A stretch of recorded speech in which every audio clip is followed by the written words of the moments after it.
All right, welcome to Research Debrief, which bridges the gap between the fitness industry and the latest science. Luke, great to see you as always. Rachel, excited to be with you as always. Awesome. Well, what's the topic of discussion for today? Yeah, brand new paper. The title of the paper, Does Taking a Break Matter? Adaptations in Muscle Strength and Size Between Continuous and Periodic Resistance Training. So this is a new study published in the Scandinavian Journal of Medicine and Science and Sports. And they're asking a really important question that I think every one of our members considers at some point. Can I take a break from my exercise? And if I do take a break from my exercise, what happens to my results? I think this is just such an interesting topic. So here's how they set up the study. This is 18 to 40-year-old men and women, so pretty good mix of ages. All of the participants are new to strength training. And we always want to delineate, are these highly trained subjects or are these people that are new to training? In this particular study, people that are new to training. Study design is awesome. So what they did is they did 10 weeks of strength training with both groups. And then one group stops for 10 weeks. They do no training for 10 weeks. And then they resume for another 10 weeks. While the other group does a continuous 30 weeks. So again, there's essentially 3 blocks, 10 weeks of training, and then after that, one group goes 10 weeks of no training, one group continues to train for 10 weeks, and then the final 10 weeks, both groups are training. And you can see what the investigators are looking at here. What produces better results at the end of 30 weeks? Continuous strength training for 30 weeks, or strength train for 10 weeks, stop for 10 weeks, and start back up for 10 weeks. Now, when we think about stopping for a period of time, there's a number of reasons why someone would say, well, I've just fallen off the wagon and I haven't been continuous in my strength training. I haven't been consistent. So I think this is an important research question. Now, they measured 2 things. They measured muscle strength, and the way they measured this is kind of a classic 1 repetition max for a leg exercise, 1 repetition max for an upper body exercise. That's a valid approach. So did we get stronger? Do we maintain that strength? And the second question was, did I actually add lean muscle tissue? And they used ultrasound for this. So we're looking at, am I adding muscle and am I getting stronger? And what happens when I take a break versus if you don't take a break? So let's kind of cut to the outcomes here. What they find out is after 10 weeks of training, clearly you make significant progress. Now, it's probably worth noting that in most strength training studies, we start to see a plateau of progress at about 10 weeks. So if you're new to strength training, your most rapid improvements come over the first 10 weeks. We generally see a leveling off at about 10 weeks. So we have one group stop completely, we have one group continue. The group that stops completely clearly loses a significant amount of their strength, loses a significant amount of their muscle. At the end of their 10 weeks off, they still have a little bit more muscle than when they started with. So maybe our first kind of mini take-home message is even after 10 weeks of not training, we're retaining a little bit of that muscle. But now here's where it gets interesting. When they get back into the final 10 weeks of training, so now we have one group that's trained for 20 weeks. This group went 10 weeks of training and 10 weeks of no training. In the next 5 weeks, the group that had taken the 10-week break makes much more rapid improvement than our continuous training group. Really? Which illustrates what? One of the big things it illustrates is, well, after 10 weeks of training, we start to have a little bit of a plateau. Our continuous training group that's now at week 20 up to week 25 is making very slow progress, where our group that took 10 weeks off, they're 5 weeks back, they make incredibly rapid progress.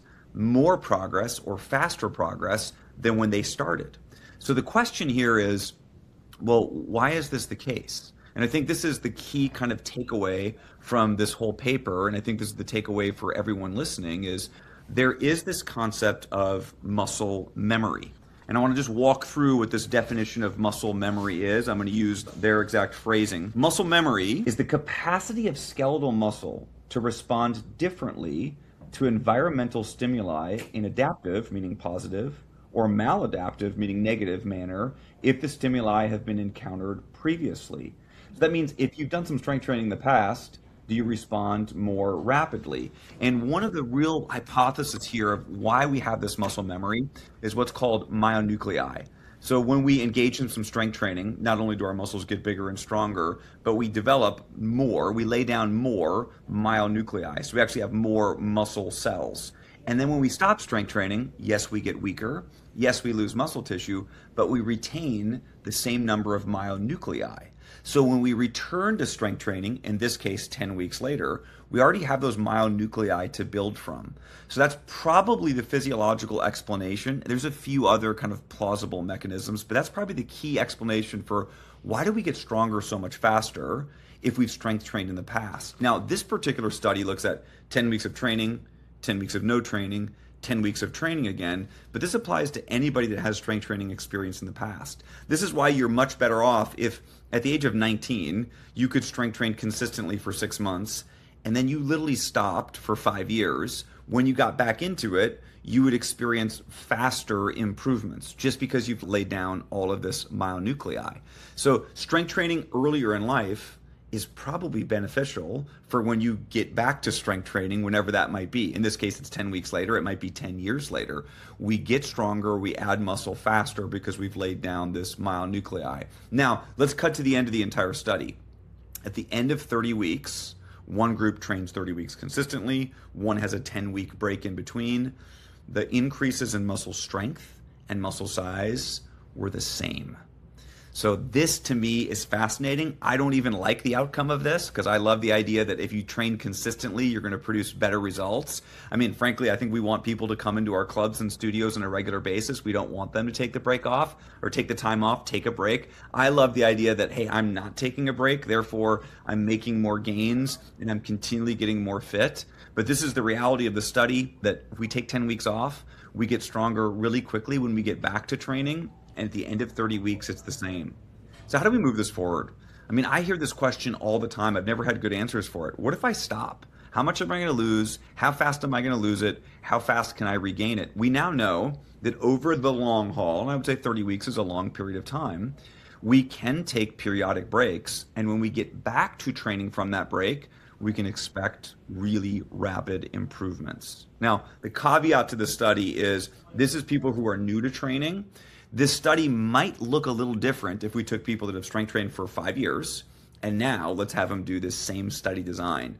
But at least in beginners, people that are new to it, we get strong really fast in 10 weeks. If we stop for 10 weeks, yes, we get weaker. Yes, we lose muscle. When we get back to the training, we get strong really, really rapidly. And at the end of 30 weeks, our end point is the same.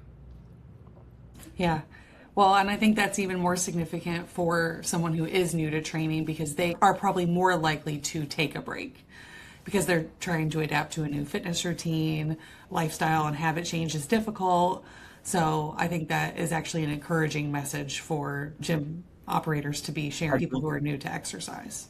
I totally agree. And then I also think we have to maybe not shame people who are not consistent, right? I love the idea of a person that's new to strength training reading this study and having a fitness professional, an operator of some kind, a personal trainer say, we got to stay consistent. We haven't seen you in a while. And they say, well, actually, that 10 weeks off means nothing, right? Because I can continue to train for 10 weeks. I'm going to be in the same spot.